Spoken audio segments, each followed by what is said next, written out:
Megatronus Prime. Of course you were a fan. Megatronus was the coolest Prime. The biggest, the baddest, the toughest. That's why, after I killed him, I took his cog for myself. He was greater than you'll ever be! I don't know, I'm pretty great. But I can understand why you'd want to wear his face over mine. Here. Let's make sure it doesn't come off.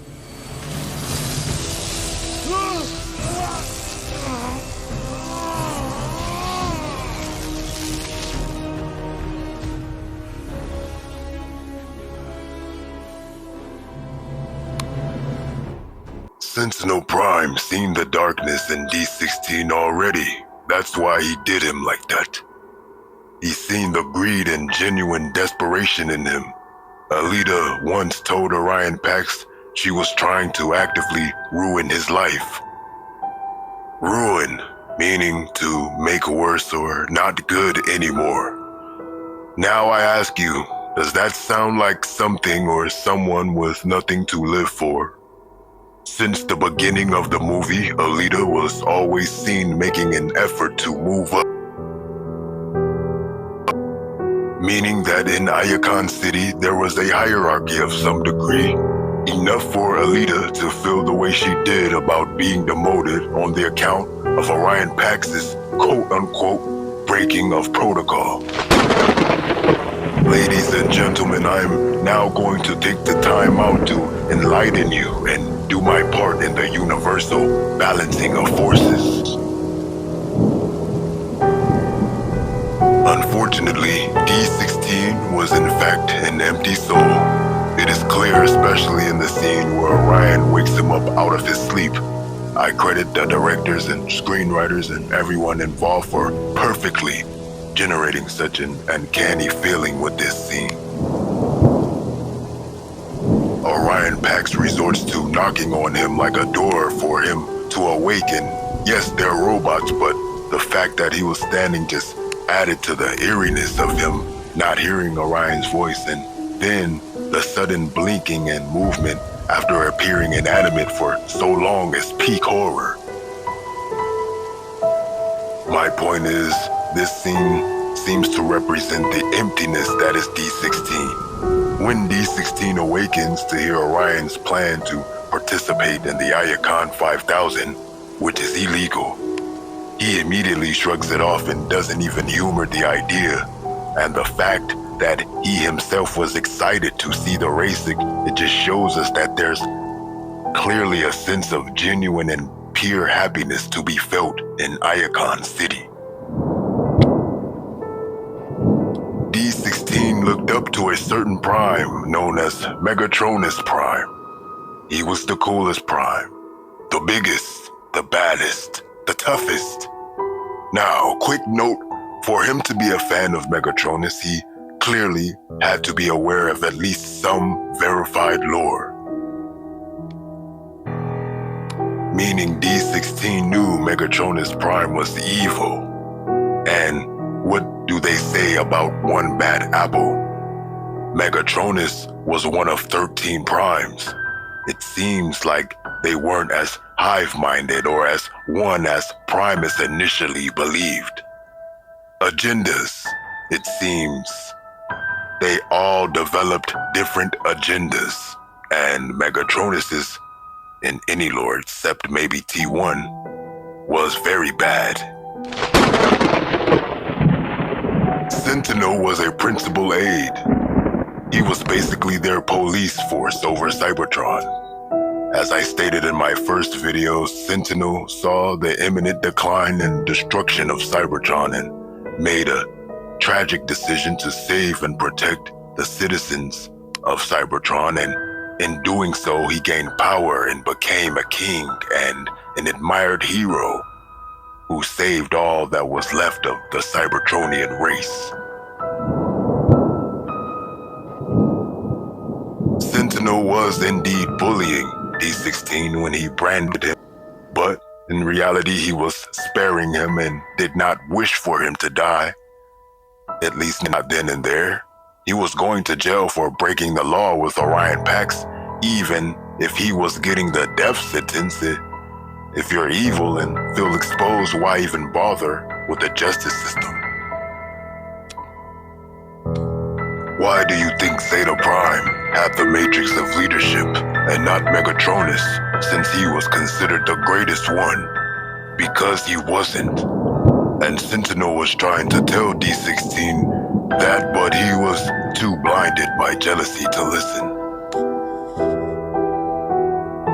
Yes, he's seen the opportunist in him, the thirst in him, the emptiness in him. He may have pitied him, but why show it? Sentinel felt no obligation to clear the air with them and seemingly did not even expect such backlash from the people he's been protecting and caring for 50 cycles. D-16 was an empty shell and had no real morals.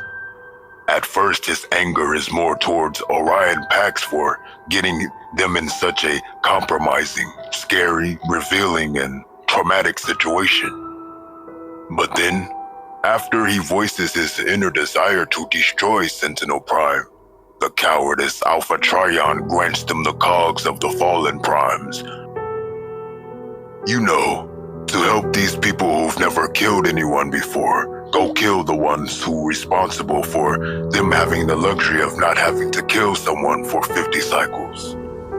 Now, Megatronus' cog was gone because, as we know, Sentinel took it out his chest after shooting him down. So when Sentinel tells D-16 he took Megatronus' cog, that was even more motivation to willingly and subconsciously warp his reasoning in order to validate doing something that he should or would otherwise feel terrible about. He was literally ready to die before he learned Sentinel had acquired Megatronus' cog. Sentinel clearly humiliated D-16, but wouldn't you say he brought that on himself? Before he gets up, Bumblebee pleads with him to just chill. They be letting us have babes in prison, bro. Relax, fam. B tells him, even Sentinel told him not to get up. You're crashing out. I mean, yeah, you beat up the soft high guard, but let's keep it a buck. You waited until Sentinel was completely off guard to tackle him out of a building and had the nerve to try to stand over him like you stood on 10 and you didn't. You weren't. Sentinel was beating your ass and taunting you and telling you to rise up. Moving on, I'm telling you this to tell you that Megatronus was such a force that his cog made its owner immensely more powerful than regular bots or transformers. That being so, Sentinel states that after he killed Megatronus, he took his cog for himself, meaning he's been operating as a kind, protecting, caring, and father-like figure for a whole race of people for 50 cycles within essentially evil Prime's cog in his chest. Megatronus, D-16's favorite Prime. So after D-16 sneaks Sentinel and propels him off a building out of pure desperation and greed, and disregard for logic and true reason, and basically, of course, killing his best friend, the sole reason he even has a cog and can transform in the first place, he takes Megatronus' cog from Sentinel's chest and immediately tells us his name. Megatron. This, my friend, is what happens when a strong evil entity such as Megatronus meets a mind of similar ways and interests, a familiar.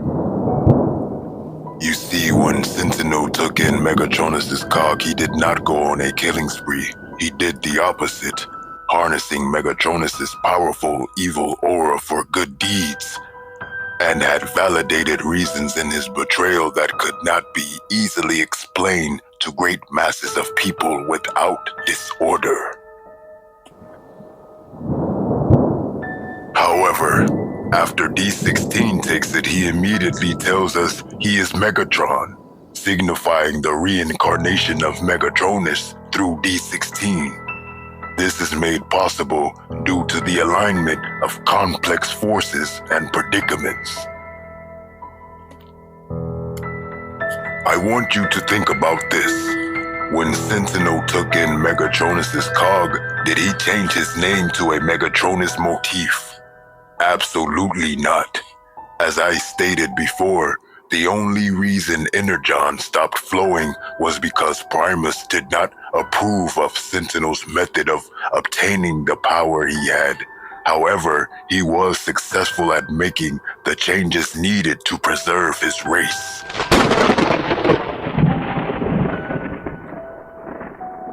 But what do I know? Like the video if you enjoyed this, subscribe to the channel for future late content, leave a comment down below. Let me know how you feel about Sentinel Prime. Be sure to watch my first Sentinel video, link in description. And yeah, sometimes the truth is a hard thing to face. And if you think I'm lying, just remember. Truth is what I make it.